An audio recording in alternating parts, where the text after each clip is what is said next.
দেশ বিদেশের সবাইকে আসসালামু আলাইকুম। আশা করি সবাই ভালো আছেন। অত্যন্ত দুঃখের সাথে বলতে হচ্ছে যে আমার প্রিয় বাংলাদেশ আজ ভালো নেই।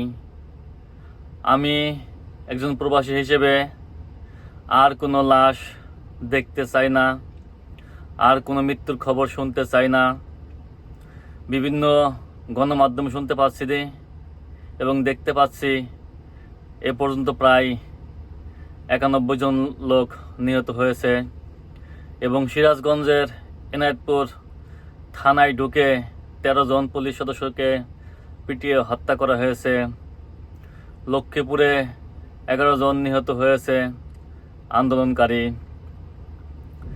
আসলে আন্দোলনকারী ভাই বোনদেরকে অনুরোধ করব, সমস্ত ছাত্রছাত্রীদের অনুরোধ করব, আপনারা কেউ মানুষ হত্যা করবেন না। আন্দোলন করেন, প্রতিবাদ করেন, সমস্যা নাই, কিন্তু কেউ দয়া করে মানুষ হত্যা করবেন না। মানুষ খুন করা ভালো না। প্রকৃতির নিয়মে একদিন আমরা সবাই মরে যাব। যদি কেউ অন্যায় করে থাকে তাকে শাস্তির আওতায় আনা হোক, বিচারের আওতায় আনা হোক, কিন্তু কেউ নিজ হাতে মানুষ খুন করবেন না। এটি পৃথিবীর কোনো ধর্মেও বলা হয়নি যে মানুষ খুন করা হোক বা মানুষ খুন করা ভালো। মানুষ খুন করা, হত্যা করা একটি জঘন্যতম অপরাধ, মহাপাপ। আপনারা কেউ এই মহাপাপ করবেন না দয়া করে প্লিজ।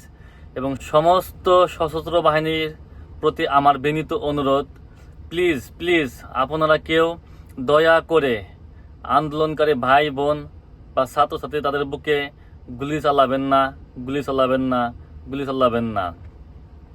এটা কেউ আপনাদের আত্মীয় স্বজন হতে পারে, ভাই বোন হতে পারে, এরা কেউ কারো সন্তান, কেউ কারো ভাই বোন, এরা সবাই বাংলাদেশের নাগরিক। আসুন সবাই মিলে সুন্দর একটি দেশ তৈরি করি, ভবিষ্যৎ পরিকল্পনা করি, মানুষের জন্য কাজ করি, দেশের জন্য কাজ করি। তাহলেই আমাদের দেশটা আরও উন্নত হবে, সুন্দর হবে, বহির্বিশ্বে আমাদের মুখটি উজ্জ্বল হবে। তো প্রিয় ভাই ও বোনেরা, আমার কথায় কেউ কষ্ট নেবেন না। আমি কোনো দলের সমর্থনে কথা বলতেছি না। আমি আমার নিজের আবেগ থেকে, নিজের মন থেকে কথাগুলো বলতেছি। কোনো দলকে আমি সাপোর্ট করে কথা বলতেছি না। আসলে এখন বিভিন্ন খবর শুনে দেখে মনে হচ্ছে মানুষের খবর একটা বহিঃপ্রকাশ ঘটতেছে। মানুষ দেখুন, দল মত নির্বিশেষে মানুষ আজ রাস্তায় বের হয়ে আসছে। ছাত্রছাত্রীদের মা বাবারাও তাদের সাথে চলে আসছে রাস্তায়। তবে কেউ জনপ্রতিনিধি হয়ে মানুষের অকল্যাণে কাজ করবেন না। মানুষের জন্য কাজ করবেন, দেশের জন্য কাজ করবেন, ভালো কাজ করবেন। তাহলেই দেশবাসী আপনাদেরকে ভালোবাসবে, মনে রাখবে। যদি আপনারা দেশের জন্য কাজ না করেন, মানুষের জন্য কাজ না করেন, তাহলে মানুষ আপনাদের কীভাবে ভালোবাসবে বলেন? প্রিয় ভাই ও বোনেরা, আপনারা সবসময় সতর্ক থাকবেন যেন কোনো মানুষ মৃত্যুবরণ না করে, কারো কোনো ক্ষতি না হয়, সেদিকে খেয়াল রাখবেন। এটা আমার অনুরোধ। আমি কোনো মানুষ মারার বা মানুষ হত্যা করার পক্ষে নয়, আমাকে কেউ ভুল বুঝবেন না।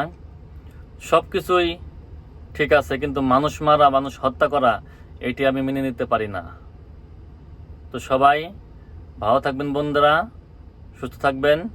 আন্দোলনকারী বা সশস্ত্র বাহিনী যার যার যে দায়িত্ব পালন করতেছেন, সবাই সতর্ক থাকবেন যেন সামনে আর কোনো মানুষের জীবন চলে না যায়, সেদিকে খেয়াল রাখবেন।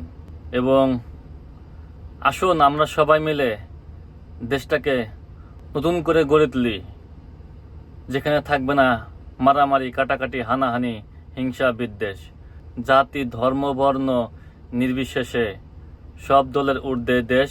আমরা সবাই বাঙালি, বাংলাদেশকে ভালোবাসি, মানুষকে ভালোবাসি, দেশের জন্য কাজ করি, মানুষের জন্য কাজ করি। এই প্রত্যাশা রইল সবার কাছে। সবাই আমার জন্য দোয়া করবেন। আসসালামু আলাইকুম।